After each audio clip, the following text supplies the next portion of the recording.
Tapi sebenarnya pernah berantem nggak sih Ko Denis? Tergantung. Marah itu harus justru. Kalau gitu. misalkan bukan diri yang dihina, tapi kalau Allah dan Rasul yang dihina. Justru kata Abu Hamka sama aja kayak nggak hidup kamu kalau misalkan Allah dan Rasulnya dihina, kamu diam aja. Justru wajib. Makanya kan aturannya ngikutin kayak di ya kata Nabi lah. Kalau bisa pertama dengan tangan kan, kalau ada kezoliman, dengan tangan nggak sanggup baru dengan lisan, kalau nggak terakhir minimal dengan hati, tapi itu selemah-lemahnya iman. Masalahnya nggak semua punya tangan nih. Yang sedang punya tangan yang mungkin yang di atasnya Bahlil mungkin, yang punya otoritas untuk yang punya otoritas dong. Ya tadi disebut. Lagian kan biar ini bisa diedit.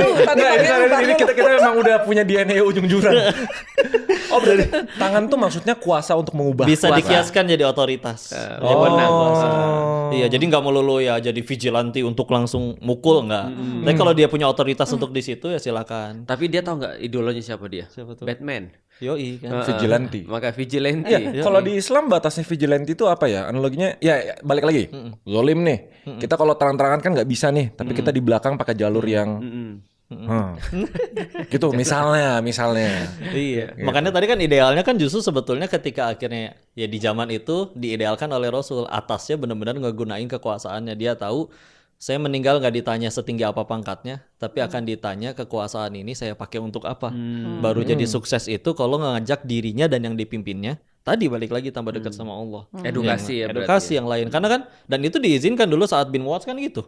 Ketika beliau masuk Islam duluan nih orang Ansor di hadapan kaumnya belum masuk Islam. Jadi ditanya, menurut kalian saya ini siapa? Pemimpin kami, panutan kami, orang paling hebat di antara kami. Oh bagus kalau gitu. Maka mulai detik ini haram bagi saya bicara dengan kalian sebelum kalian ucapkan 2 kalimat syahadat. Bukankah itu pakai kekuasaan? Iya betul. Tapi kalau begitu memang kekuasaan itu kan untuk orang baca syahadat memaksa gitu. Itu syahadatnya gimana tuh jadinya kan dipaksa. La ikraha fi. Sebenarnya nggak dipaksa sih sebenarnya, cuman itu kayak dikasih motivasi aja sih sebenarnya.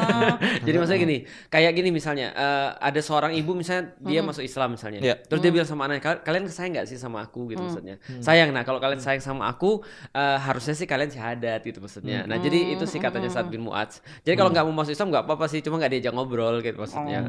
Gitu. Gitu.